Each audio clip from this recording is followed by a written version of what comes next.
All right, everybody, welcome to real-time drawing, inking with the Lobo. This is going to be the Lobo piece. Brandon, are you there? I am here and jazzed. Brandon is here with me.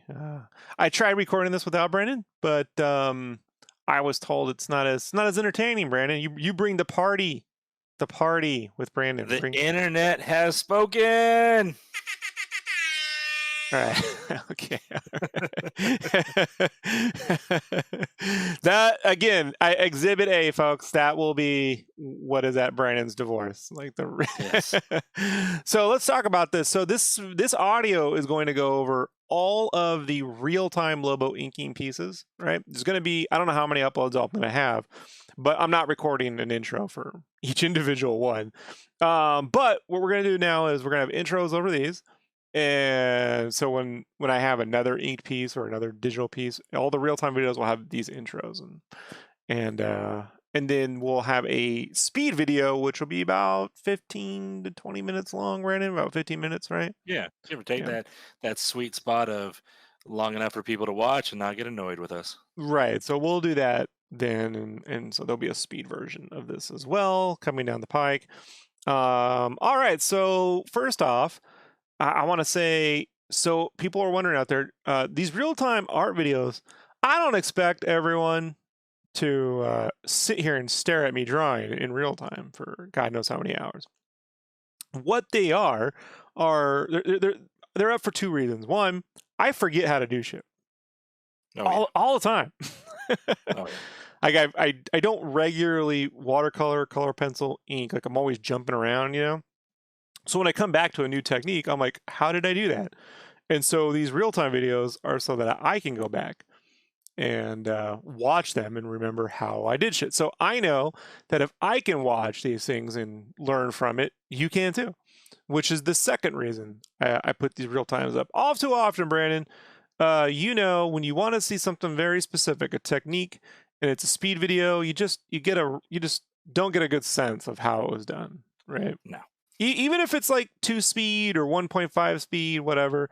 Sometimes people do that I've done 4 or 5 times speed just to see how that looks. And my God, you know, like, so these are just, you know, so you can learn from them, but also perhaps you are working, right, Brandon? Sometimes you're working on long form art projects, right? Yeah. Long form art projects, like you're going to sit there and ink for 15 fucking hours. You can put all these on and just let them run in the background while you're working. You know what I mean? So you got someone to draw to. Now, normally in the past, I have streamed these and we just put them right up, right, Brandon? Yes. Yes, with all the audio and the music and everything. But YouTube has made life really fucking difficult for everybody. So, all right. So, the problem I've been having is I haven't grown the channel, not even by one person, in almost 3 years. The reason for that, I have come to find out most recently, is because when you stream, and this is right around when I started streaming, YouTube takes the streaming engagement and averages it against the engagement of people who watch uploaded videos. And usually what happens during streaming, people pop in and out for like 5 minutes, right? They go, hey, how you doing? Yeah. Right? And they count that as the main reason to count your engagement versus, say, someone who leaves these things on in the background while they draw, which I know for a fact happens because I do look at the individual videos and I get people telling me all the time, you know? So they just don't share the channel. So we got to help grow the channel a little bit, folks, right? I'm not looking for a lot of people. I'm just saying we got to get some fresh blood in here. I know they're out there, but in order for it to happen, I need you folks to like and subscribe, right? If you like this, if you want to hang notification bell on the top so you can know when we post new stuff. Complain about Brandon in the comments. That always helps. Leave any As long as they're talking about me, I don't mind. And if you leave questions in the comments, I will make a Q&A video covering all these questions. So at any time, future bots, you have questions about what I did, just leave them in the comments. I will make a Q&A video answering these specific questions. So no Patreon needed. We just do this all right here. What else do I need to get out of the way, Brandon? What else am I forgetting? Because we gotta do this for every fucking video. Yeah. So we're gonna just be trying to stream more often. I'm gonna try to make sure that I'm on more often. oh yeah, if you want to stream, right. join us on the Twitch, which is twitch.tv/sketchcraft. So I stream there. We delete and store no videos on Twitch, but I stream there so I can play music and we can talk and so you guys know when I say I can talk, when I would sit here drawing, right, by the way, on YouTube, breathing, I would get a DMCA. For 2 years, I've been getting DMCAs from Warner's Media Group saying that I'm streaming a German yoga video. You have a very rhythmic breathing habit. It's like a drum beat, you know? You got a nice little rhythm going with it. So, I mean, you can't blame them. Yeah, well, when they do that, they don't share your videos. So they don't flag you, they don't take the channel down, but they don't share it. See? So what's going to happen is after we're done with this intro, folks, it's just going to be dead silence for the remainder of the video. At which point, I hope you just put on some music and a podcast and leave the shit on while you work, or jump to a specific section you want to see me work on a piece so you can figure out. You know what I mean? Like, how did Rob ink the chain, or how did Rob ink the blade, or what did Rob use to get that certain tone, you know, like what tool, like jump to those sections, you know, and just give me a thumbs up, a fucking comment, whatever you can do to help, for the love of God. So we can do that. Now let's move on. Brandon, let's talk about the tools I like to use. This particular piece in general, I am inking on 90 to, well, it's between 70 and 100 pound. It just depends on where you get it. At Staples, it was 70-pound cardstock paper, not Bristol, it's cardstock. It has a tooth. It has a papery tooth, similar to like those cheaper sketchbooks. You know what I mean? Which I like when I'm inking because I use Copic multi-liners and pens primarily when I ink. And I like the way you can feel the paper and it kind of drags across. So that's what I'm using right now. This is like I got this at Amazon. And it says it's 100-pound, but it feels the exact same as the 70-pound from Staples or whatever. So I use Copic multi-liners, Copic 0.03, 0.05, 1.0, Sharpie extra fine pens for a lot of the, that's that right there, for a lot of the thicker edges. And for the really thick edges, I use the Zebra disposable brush pen. It's blue. It's got a bunch of Chinese lettering in gold all over it. I get those from Jet Pens. I don't make any money if you go to Jet Pens. It's just where I get them. And I use Posca, the Posca Uni Posca, the big, thick, big fucking white 0.7 millimeter Uni Posca white pen for whiteout. And I do a lot of little whiteout, like when I'm inking, like I'll ink something, then go over and white it out and sharpen edges. And so there's a lot of that stuff going on there. The red pencil is Pentel mechanical red pencil. And the shadows you see in his hair and that like textury stuff is really just a black Polychromos pencil. It looks textury because of the paper. Brandon, you were asking me if that was like stipples or dots or something. Yeah. Yeah, it's not. It's just the texture of the paper. So with any form of color pencil, by the way, if you want some texture, use a textured paper. Otherwise, use a smooth paper. When I do color pencil entirely, I generally use a super smooth paper. I don't use the textured. But here, it just has a cool look, so that's how I roll with it. Yeah, it definitely adds to it, you know, without you having to do anything crazy. I was just like, all right, cool. That's different. And I think, I mean, as an artist, you want to experiment with different papers, different medias, different tools and stuff just to get whatever look based on that project. So I think it's cool. It gives with him being Lobo, it gives it just a little bit of edge to it. If you're going to use pen and like a quill, like a pen ink dip or a brush pen, don't use a cardstock. They bleed and the nibs will rip the paper. You need something like a smoother plate surface, like a smooth Bristol or vellum sheet. So, like I use pen when I'm doing like sketch covers and stuff half the time. Well, I don't know. Like usually when I do watercolor, but I actually do use that on a slightly textured paper, but it's much smoother than this. I've tried using the dip on this and it bleeds, so it doesn't really work there. Brandon, do you have any questions about the inking process, or am I forgetting anything here? Is there anything? I mean, how does your hand not break after inking all this? Do you pretty much have a nice smooth glide to it, or do you start to feel after a while the cramps in the No, paper? no, I don't, because I'm never. So here's the thing. Like I used to get really bad carpal tunnel up until about 2008, to the point where I almost was like, I don't think I can be an artist anymore. I think I Oh might wow. have to quit. Yeah, for real.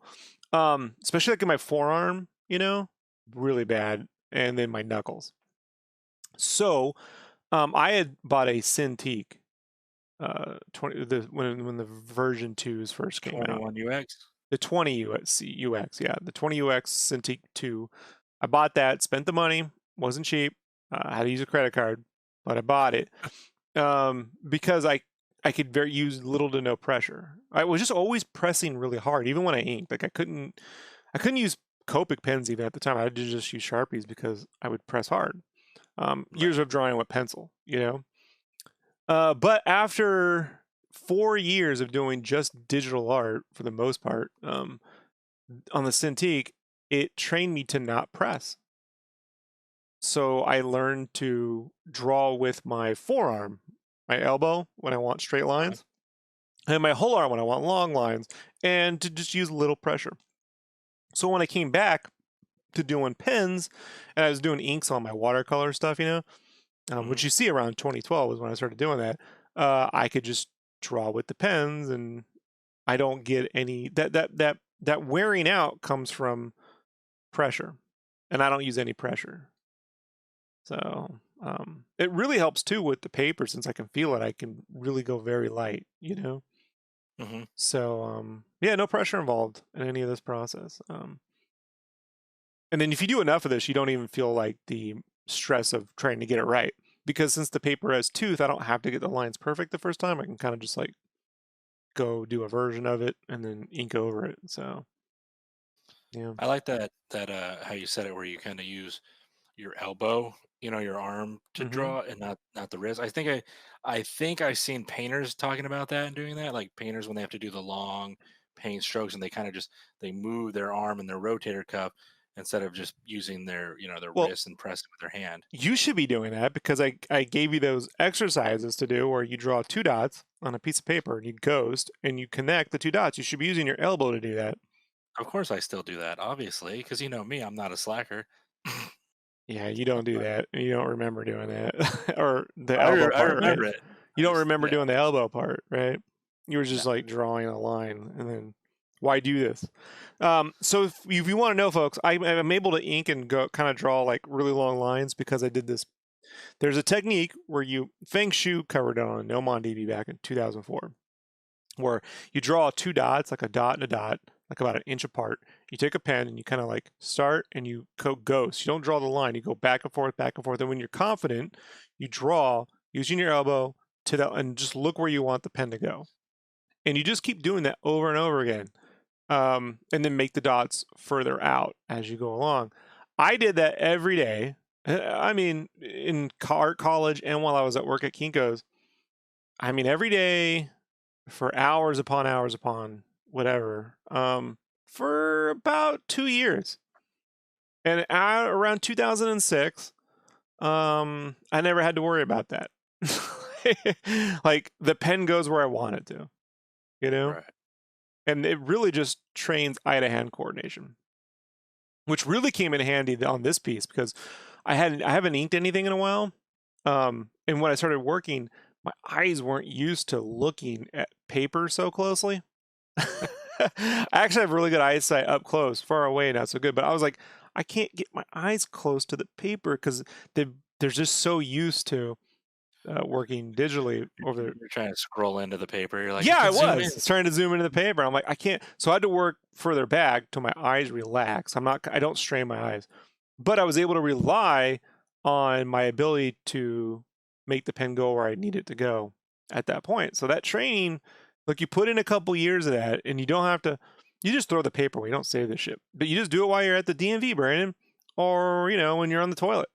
I mean, honestly, I would. If I went to the bathroom at Kinko's, I'd be doing that there. Like just doot doot doot doot doot doot doot, and I'd That's do why it. people never got their copies. That's why. And I would do it at school during like gen ed classes when I didn't really feel like paying attention. So there you go.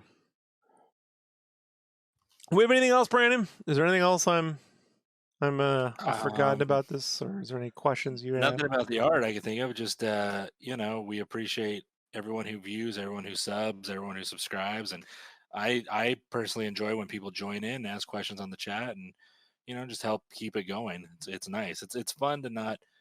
I mean, I get as artists we like to be alone, but it's nice when you have a community and group that want to join in, ask questions, and actually make it a real thing. It's cool when it all comes together like that. Well said, Brandon. Also, on the other parts of this real-time video, however many parts are, and you're going to hear us say this exact same audio over those, just turn it off. Just turn the audio off. I don't expect you guys to sit here and actually listen to the same spiel over and over. Right. Think if there's anything I can think of right now that would be pertinent to inking tips or anything, Brandon. Is there anything at all? Because I'm going to cut this off. I can't think of anything, honestly. Yeah. As usual, I'm prepared. Some people have asked me if I'm going to do a full color version of this, and the answer is yes. But I'll probably be coloring from my digital lines and not these lines. And that's just because I have found that with my inks, when I scan it in and separate the red and clean it all up, it just requires more color cleanup.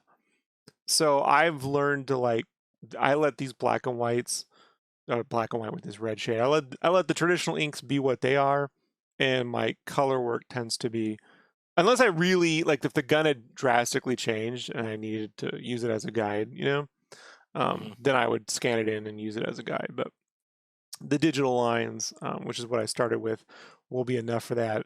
I did that same thing with I did that Mando StarCraft commission.